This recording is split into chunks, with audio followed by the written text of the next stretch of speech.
Sorry about that. I tried to tip the camera down and the whole camera flew out of the off of the stand that it's on, the tripod. So as I'm pulling this moss off, it's very tightly attached, so it feels like the roots are all through the moss here. Usually we don't want to plant with sphagnum moss like this because it has a lot of, it can have, I should say, a lot of fungal spores and stuff in it that can really become problematic. However, it is so, you can't really see here the roots because it blends in so well with the moss, but these roots are just going all the way through this moss, and they're so fine, there is no way to not pull them off. Like they're just breaking. So what I'm gonna do is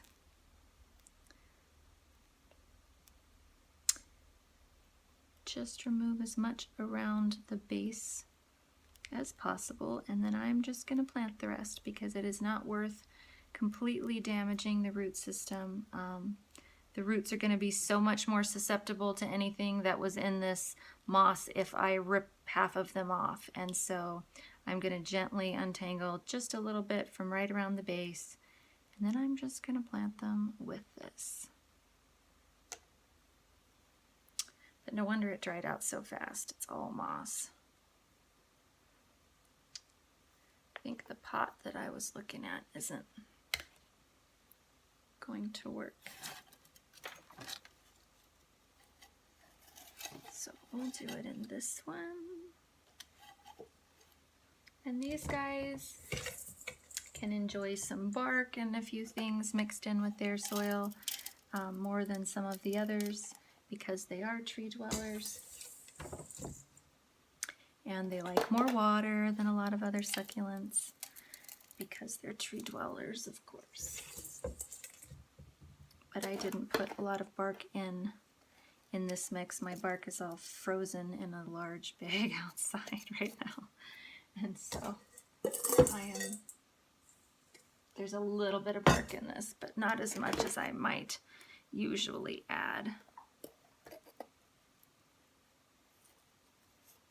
This guy's gonna be so happy. He's looking nice and plump now. I gave him multiple good soaks a few days ago. He was so shriveled up. And this is the little game that we play. He shrivels up and I say, "Oh, I'm so sorry." I just can't seem to stay in my camera viewer today. Sorry about that, you guys. Okay. But this guy, and yes, this does have a hole in the bottom, as you can see, in case anyone's wondering. This is a pot that I had in a video that I got on clearance, and there was a bunch of succulents glued in, but I liked the little pot for a couple of dollars, and sure enough, it's fun. I didn't realize they had holes in them. I was just going to poke a few in myself, but they already had a nice hole in it. But this guy, like I said, is nice and plump and happy right now because he got a really good couple soakings a few days ago. Set him to the side. All right, what else can I tell you about these guys? This guy has just outgrown his pot. He just is too big and I just can't water enough. It's so full of roots and babies that I just can't water enough to have him last. Again, there you're sensing a common theme here, I'm sure.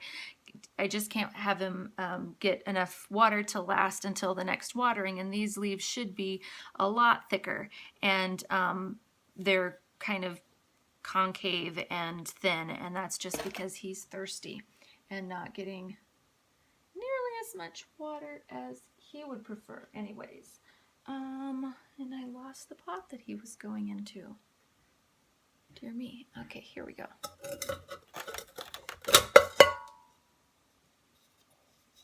He isn't going into a hugely bigger pot, but it is big enough. Just a little step up is all I need. Don't go too big just to prevent having to repot or something. There's no need. These guys are slow growers. and would prefer smaller pots in general, within reason, but being thrown in a big, roomy, you know, whatever we would consider really roomy, nice pot isn't their idea of a lot of fun. And I'm not removing the pups on these guys. I love large clusters of gasteria and haworthia. I just love them, and I have never had a huge cluster of a gasteraloe, but, and I think this is the, what is the common name for this guy? It's like partridge something. Maybe I'm crazy.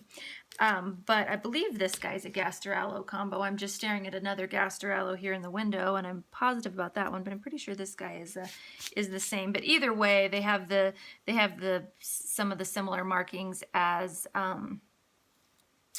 gasteria and aloe. Obviously, you can see the similarities there. And so I'm just letting the babies cluster, and am excited to see what they do. And this isn't a super beautiful pot also. It's a tin one, so it's going to hold a little bit more moisture, but it's going inside of this guy. So it's a little dusty, but I'm going to dust him off, and he is going to go in there. Alrighty, this poor little gasteria has been in this tiny, tiny pot for probably 1.5 years. And he was really, really small when I got him, and very, very cute. But it's time for the little baby to come out. I think he had maybe one tiny little root when I put him in here, and I'm sure that has changed. My plants are so patient with me being sick. I swear they know that I'm sick, and they just survive anyways, because it seems like when I get well, they're much, much more, or when I have, you know, a good week or two, they're a lot more demanding, and they don't, sorry, I'm trying to find something that will get in this. It's just not coming out, and I don't want to pull too hard. All right, I'm going to bang this guy here just a second.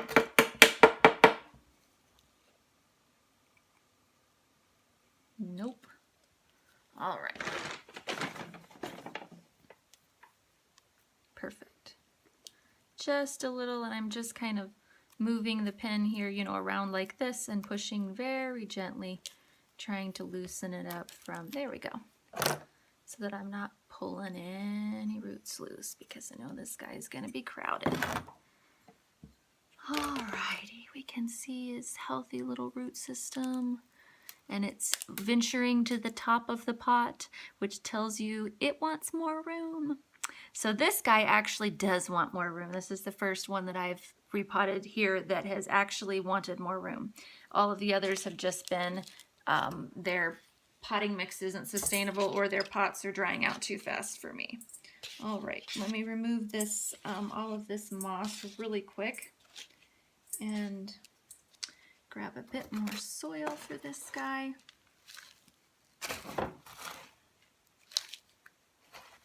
But if he gets nice waterings, then he plumps out and is so beautiful. And so it is time for him to have a better pot. He's definitely earned it. Poor little guy.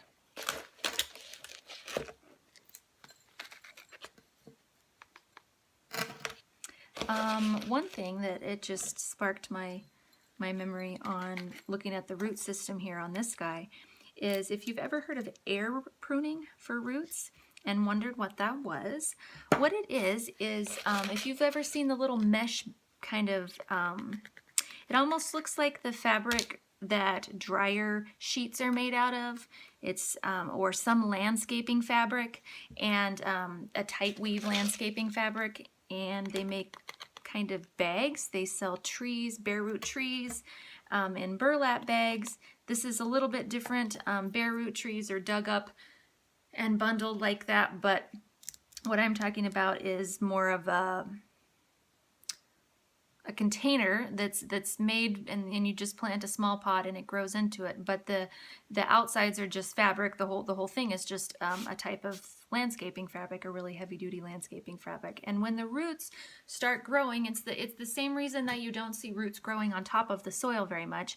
Roots they want to avoid air, or being completely exposed to air. And so when they get to the edges of that fabric pot and they start sensing the air, they just stop and they don't grow anymore. So you're not actually pruning the roots. The pot is doing it for you. The pot is just restricting the root growth because there's air around it.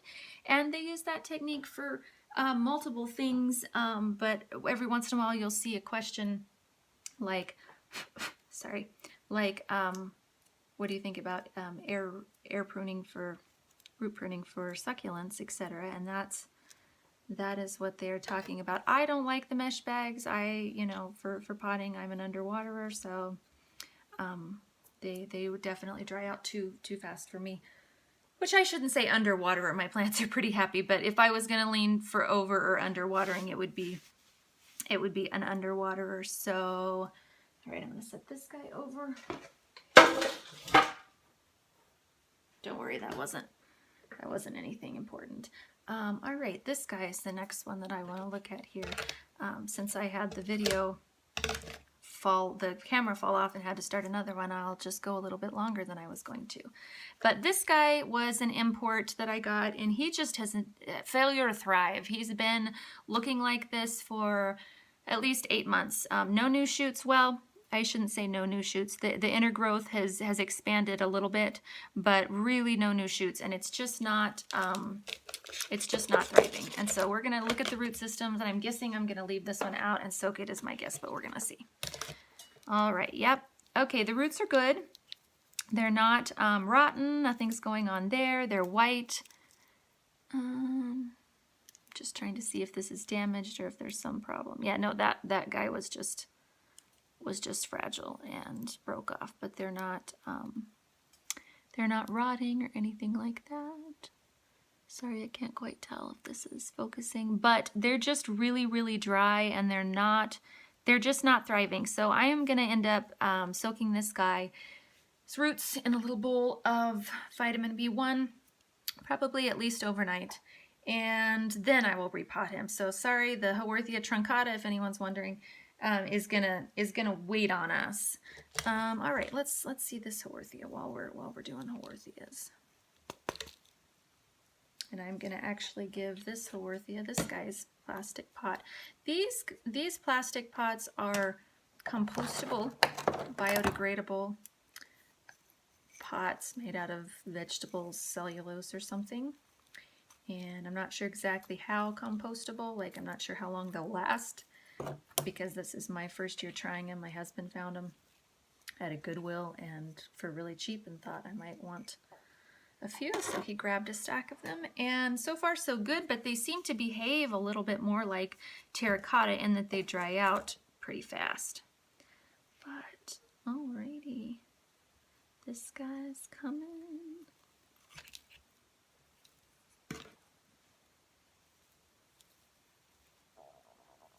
There's a little piece of moss that I had at the bottom of this tub to block the water holes, and I am damaging the roots a little bit to remove that, but I don't want that restricting anything. This guy's got a really nice healthy ball of roots now. I am going to give it new soil after that last guy being in here. I'm going to give him a little bit of newer.